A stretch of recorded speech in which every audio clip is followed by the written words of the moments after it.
নমস্কাৰ ইশান নিউজৰ দৰ্শকৰ কাৰণে এটা গুৰুত্বপূৰ্ণ খবৰ যোৰহাটৰ তিতাবৰৰ পথাৰত ধান খেতিৰ নতুন বিপ্লৱৰ সূচনা হৈছে ৰাজ্যৰ হাজাৰ হাজাৰ কৃষকৰ বাবে আছে এটা ভাল খবৰ এতিয়া ৰঞ্জিত ধানৰ ঠাই লবলৈ ওলাইছে তিনিবিধ নতুন ধানে এই সন্দৰ্ভত আছে নতুন খবৰ ৰাজ্যৰ কৃষকৰ কাৰণে আৰু ইশান নিউজৰ দৰ্শকৰ কাৰণে ৰাজ্যৰ কৃষকসকললৈ আশাৰ বতৰা তিতাবৰৰ পথাৰত ধান খেতিৰ নতুন বিপ্লৱৰ সূচনা শেহতীয়াকৈ উদ্ভাৱন কৰা হৈছে তিনিবিধ অধিক উৎপাদনক্ষম ধানৰ জাত বৰ্ণশংকৰ প্ৰচুৰ শতাব্দী আৰু পাটকাই নামৰ ধান উদ্ভাৱন পথাৰ দখল কৰি থকা ৰঞ্জিত ধানৰ ঠাই লব এই নতুন ধানৰ জাতে এই তিনিবিধ ধানৰ জাত উদ্ভাৱন কৰিছে তিতাবৰ আঞ্চলিক ধান গৱেষণা কেন্দ্ৰই প্ৰচুৰ শতাব্দী আৰু পাটকাই ধানৰ উৎপাদন ৰঞ্জিততকৈ 10 গুণ অধিক হ'ব আৰু 150 দিনৰ ভিতৰত পুৰত হ'ব প্ৰচুৰ শতাব্দী আৰু পাটকাই ধান পানী কম পৰিমাণে থকা মাটিৰ উপযোগীকৈ মুকলি কৰি দিয়া হৈছে পাটকাই প্ৰজাতিৰ ধান আৰু যি সময়ত ৰাজ্যত কৃষিৰ পৰিৱেশ প্ৰায় নোহোৱা হৈছে আৰু বহু সংখ্যক কৃষকে উপযুক্ত সুবিধা বা উন্নত জাতৰ বীজ লাভ কৰা নাই আৰু যি সময়ত ধান খেতিৰ প্ৰতি ৰাজ্যৰ বহু কৃষকৰ অনিহা হোৱা দেখিবলৈ পোৱা গৈছে আৰু তেনে সময়তে ৰাজ্যৰ হাজাৰ হাজাৰ কৃষকৰ কাৰণে তিতাবৰ আঞ্চলিক ধান গৱেষণা কেন্দ্ৰই আনিছে এই ভাল খবৰটো মাত্ৰ 150টা দিনৰ ভিতৰত কৃষকে পাব উন্নত মানৰ ধান আৰু বৰ্তমান সময়ত পথাৰ আৰু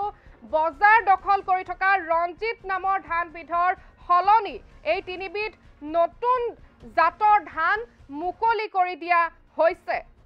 আৰু ৰাজ্যৰ কৃষকসকললৈ আছে এই মুহূৰ্তত এই ভাল খবৰ তিতাবৰৰ পথাৰত ধান খেতিৰ নতুন বিপ্লৱৰ হৈছে সূচনা আৰু শেহতীয়াকৈ উদ্ভাৱন কৰা হৈছে তিনিবিধ অধিক উৎপাদনক্ষম ধানৰ জাত বৰ্ণশংকৰ প্ৰচুৰ শতাব্দী আৰু পাটকাই এই তিনিবিধ অধিক উৎপাদনক্ষম ধানৰ জাত শেহতীয়াকৈ কৰা হৈছে উদ্ভাৱন আৰু পথাৰ দখল কৰি থকা যি ৰঞ্জিত ধান সেই ৰঞ্জিত ধানৰ ঠাই লোৱাৰ কাৰণে উদ্ভাৱন কৰা হৈছে এই তিনিটা নতুন ধানৰ জাত আৰু এই তিনিবিধ নতুন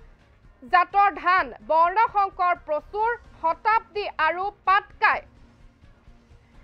আৰু এই তিনিবিধ নতুন ধানৰ জাত উদ্ভাৱন কৰিছে যোৰহাটৰ তিতাবৰ আঞ্চলিক ধান গৱেষণা কেন্দ্ৰই আৰু এই বৰ্ণশংকৰ প্ৰচুৰ শতাব্দী আৰু পাটকাই ধানৰ উৎপাদন ৰঞ্জিত ধানতকৈ 10 গুণ অধিক হ'ব 150টা দিনৰ ভিতৰত পুৰত হ'ব প্ৰচুৰ শতাব্দী আৰু পাটকাই ধান আৰু পানী কম পৰিমাণে থকা মাটিৰ উপযোগীকৈ মুকলি কৰি দিয়া হৈছে এই পাটকাই প্ৰজাতিৰ ধানবিধ আৰু এই মুহূৰ্তত ৰাজ্যৰ কৃষকসকললৈ আছে এই ভাল খবৰটো তিতাবৰৰ যোৰহাটৰ তিতাবৰৰ পথাৰত হৈছে ধান খেতিৰ নতুন বিপ্লৱৰ সূচনা আৰু শেহতীয়াকৈ তিতাবৰ আঞ্চলিক ধান গৱেষণা কেন্দ্ৰই উদ্ভাৱন কৰিছে তিনিবিধকৈ অধিক উৎপাদনক্ষম ধানৰ জাত এই তিনিটা জাত হৈছে বৰ্ণশংকৰ প্ৰচুৰ শতাব্দী আৰু পাটকাই আৰু পথাৰ আৰু বজাৰ দখল কৰি থকা যি ৰঞ্জিত ধান সেই ৰঞ্জিত ধানৰ ঠাই লোৱাৰ কাৰণেই উদ্ভাৱন কৰা হৈছে তিনিবিধ নতুন ধানৰ জাত আৰু তিতাবৰ আঞ্চলিক ধান গৱেষণা কেন্দ্ৰই উদ্ভাৱন কৰা এই প্ৰচুৰ শতাব্দী আৰু পাটকাই ধানৰ উৎপাদন ৰঞ্জিত ধানতকৈ হ'ব 10 গুণ অধিক আৰু 150টা দিনৰ ভিতৰত পুৰত হ'ব প্ৰচুৰ শতাব্দী আৰু পাটকাই ধান পানী কম পৰিমাণে থকা মাটিৰ উপযোগীকৈ মুকলি কৰি দিয়া হৈছে এই পাটকাই প্ৰজাতিৰ ধান আৰু যি সময়ত ৰাজ্যৰ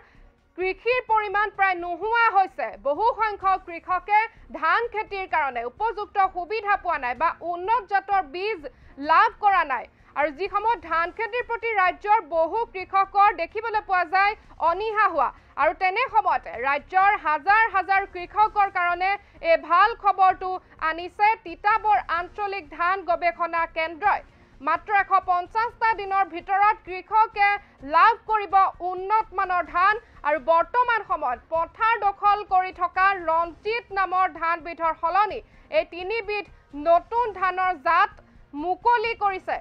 তিতাবৰ আঞ্চলিক ধান গৱেষণা কেন্দ্ৰই। আৰু শেহতীয়াকৈ উদ্ভাৱন কৰা হৈছে 3বিধ অধিক উৎপাদনক্ষম ধানৰ জাত বৰ্ণশংকৰ, প্ৰচুৰ, শতাব্দী আৰু পাটকাই।